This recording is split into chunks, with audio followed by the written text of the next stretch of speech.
बच्चों, जैसा कि हम नियुक्तिकरण वाला चैप्टर ऑलमोस्ट कंप्लीट पढ़ चुके हैं, तो अब हमें ये समझना थोड़ा सा आसान होगा कि नियुक्तिकरण आखिर हमारे लिए, संगठन के लिए, कर्मचारियों के लिए इम्पॉर्टेंट है क्यों, क्या महत्व है।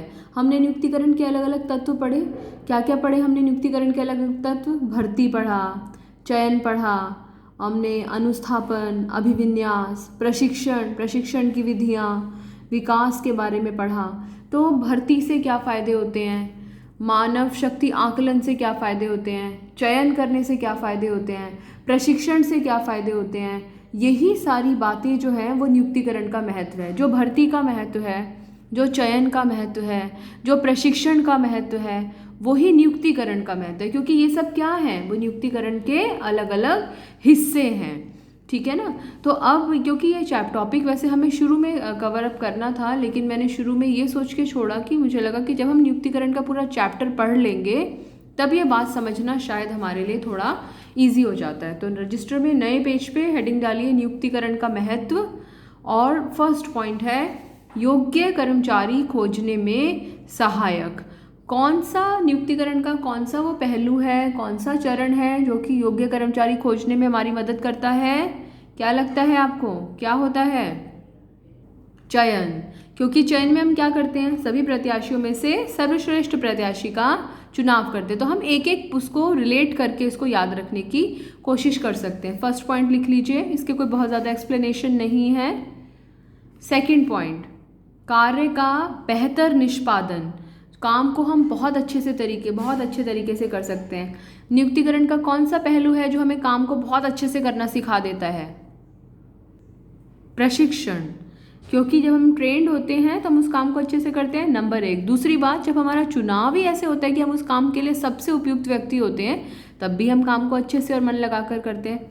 तो यहाँ पर कार्य का बेहतर निष्पादन, ये हमारी हेडिंग है। क्यों होता है कार्य का बेहतर निष्पादन? एक तो प्रशिक्षण की वजह से, और दूसरा क्योंकि चयन प्रक्रिया की वजह से हम उपयुक्त पद पर उपयुक्त व्यक्ति को ही नियुक्त करते हैं। तो दो फायदे नियुक्तिकरण से, योग्य कर्मचारी मिलता है हमें, काम का बेहतर निष्पादन होता है। तीसरा फायदा, संगठन की निरंतरता और विकास में सहायक। संगठन की निरंतरता का मतलब क्या होता है? कभी भी संगठन रुकता नहीं है, नॉन स्टॉप चलता रहता है। कैसे चलता रहता है नॉन स्टॉप? हमने पढ़ा था मानव शक्ति आकलन। नियुक्तिकरण प्रक्रिया का सबसे पहला स्टेप था मानव शक्ति आकलन, जिसमें हम क्या करते थे, कितने कर्मचारी हैं, कितने कर्मचारियों की आवश्यकता है, उसका पता लगा के उस गैप को फिल करते रहते थे। इसलिए कभी भी कर्मचारियों की कमी नहीं होती थी। और विकास कैसे होता है कर्मचारियों का? जब हम उनको प्रशिक्षण देते हैं, जब हम विकास कार्यक्रम आयोजित करते हैं, तो संगठन की निरंतरता और उसका विकास बना रहता है। तो नियुक्तिकरण के महत्व के 3 पॉइंट्स, योग्य कर्मचारी मिलते हैं, जब कर्मचारी योग्य होते हैं तो काम भी अच्छा करते हैं, और मानव शक्ति आकलन करते हैं तो संगठन में निरंतरता और विकास होता है। चौथा पॉइंट, श्रम लागत में कमी। श्रम लागत, कर्मचारियों की जो लागत है वो उसमें कमी आती है। कैसे? एक तो हमें जितने कर्मचारी चाहिए हम उतने ही रखते हैं। कौन सा स्टेप बताता है हमें जितने कर्मचारी चाहिए उतने ही रखते हैं? नाम बताइए, अभी अभी डिस्कस किया। क्या होता है? मानव शक्ति आकलन। तो मानव शक्ति आकलन से हमें पता लगता रहता है हमें कितने कर्मचारियों की आवश्यकता है, और हम उस संसाधन का कुशलतम उपयोग करते हैं, और कर्मचारी को अच्छे से काम करना आता ही है, इसलिए कोई वेस्टेज नहीं होती। तो चौथा पॉइंट है हमारा, श्रम लागत में कमी आती है, ट्रेंड कर्मचारी होते हैं, प्रशिक्षित व्यक्ति होता है। तो नियुक्तिकरण के महत्व के 4 पॉइंट्स। पहला पॉइंट, अच्छा कर्मचारी चुनते हो।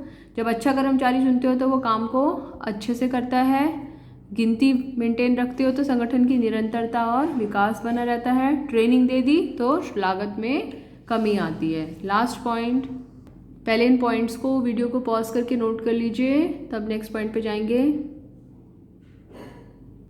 नेक्स्ट है कर्मचारी के मनोबल में वृद्धि। कर्मचारी का मनोबल ऊंचा होता है। क्यों होता है कर्मचारी का मनोबल? कौन से उसमें पढ़ा था महत्व में मनोबल में वृद्धि? प्रशिक्षण में। तो एक तो जब हम कर्मचारी को प्रशिक्षण देते हैं तब उसका मनोबल ऊंचा होता है। दूसरा, जब उसको उसके काम के अनुसार वेतन मिलता है, यहाँ पर ये पॉइंट प्रशिक्षण वाला भी लिखिएगा। और जब उसको प्रॉपर सैलरी मिलती है, उचित वेतन मिलता है, तब भी उसका मनोबल बढ़ता है। और समय समय पर उसका मूल्यांकन होता है, इसको जॉब इवैल्यूएशन बोलते हैं। समय समय पर उसका आकलन होता है, उसका मूल्यांकन होता है, तो पता लगाया जाता है, तो उसको पता होता है कि उसके काम का आकलन होगा, तो पूरा मन लगाकर काम करता है। तो ये हमारे 5 पॉइंट्स हैं। समरी में देखते हैं क्या क्या। योग्य कर्मचारी चुनते हैं। जब कर्मचारी योग्य होता है तो वो अच्छे से काम करता है, संगठन में निरंतरता और विकास बनी रहता है, और अच्छा काम करता है तो लागत कम हो जाती है और मनोबल बढ़ जाता है। इसे नोट कर लीजिए और एक बार पूरा चैप्टर रिवाइज करते हैं, देखते हैं अभी तक हमने क्या क्या करा इस चैप्टर में।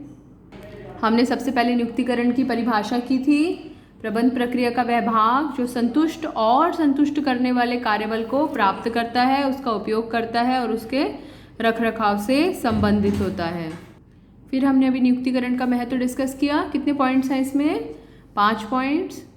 क्या क्या पॉइंट्स? हम योग्य कर्मचारी चुनते हैं, बेहतर निष्पादन होता है, लागत कम हो जाती है, मनोबल ऊंचा हो जाता है और संगठन में निरंतरता और विकास बना रहता है। फिर हमने नियुक्तिकरण प्रक्रिया डिस्कस की, जिसमें सबसे पहले हमने मानव शक्ति आकलन, कितना कार्यबल है और कितने कार्यबल की आवश्यकता है, दोनों के बीच का अंतर निकाला हमने। सेकंड स्टेप याद है क्या था?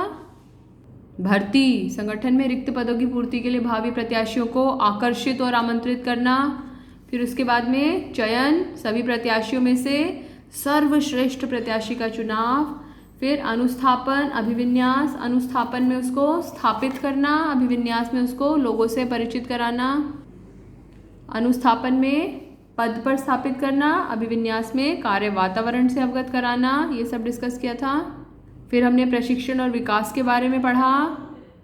फिर हमने निष्पादन मूल्यांकन पढ़ा कि हमेशा टाइम टू टाइम ये पता लगाने का प्रयास किया जाता है कि वो अपना काम कितना अच्छे से कर रहा है, और अच्छे से कर रहा है, नहीं कर रहा है तो उसे ट्रेनिंग की ज़रूरत है, अच्छे से कर रहा है तो उसे प्रमोशन की ज़रूरत है, उसके वेतन में कोई बदलाव लाने की आवश्यकता है क्या। 7वां पॉइंट पदोन्नति, प्रमोशन अगर वो समर्थ है तो, और स्थानांतरण या अवनति अगर वो समर्थ नहीं है या कुछ और रीजंस हैं तो।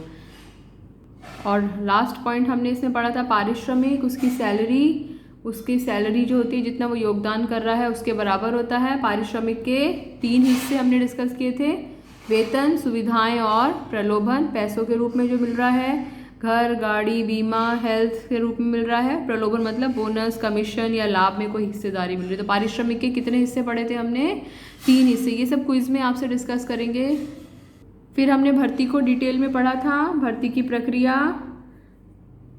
भर्ती के स्रोत। 2 मुख्य रूप से स्रोत होते हैं, आंतरिक और बाह्य। संगठन के अंदर से ही स्थानांतरण, पदोन्नति, पदोन्नति, अस्थायी अलगाव, और बाह्य में 10 बड़े बड़े पॉइंट्स थे। फिर हमने चयन प्रक्रिया डिस्कस की थी, जांच करते हैं, परीक्षाएं करते हैं। कितने तरह की चयन परीक्षाएं? 5 तरह की। फिर हमने प्रशिक्षण और विकास के बारे में पढ़ा था, प्रशिक्षण की विधियां पढ़ी थी। 2 तरह की मुख्य विधियां होती हैं प्रशिक्षण की, on the job, of the job, कार्यस्थल पर 2 प्रशिक्षणार्थी और संयुक्त प्रशिक्षण। कार्यस्थल से परे जो था वो प्रकोष्ठ प्रशिक्षण था। हमने प्रशिक्षण का महत्व डिस्कस किया था, संगठन को क्या फ़ायदा है, कर्मचारी को उससे क्या फ़ायदा है, दोनों के लाभ डिस्कस किए थे। और लास्ट में प्रशिक्षण और विकास में अंतर हमने डिस्कस किया था। आई होप आपके पास ये सारा मैटर लिखा हुआ है, आपने रजिस्टर में नोट किया है।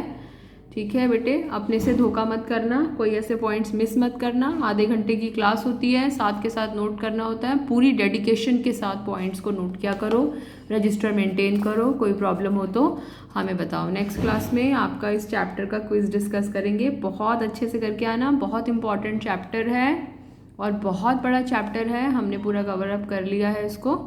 और उसके बाद में, क्विज के बाद में नेक्स्ट क्लास में हम अपना नेक्स्ट चैप्टर शुरू करेंगे। Thank you and God bless you.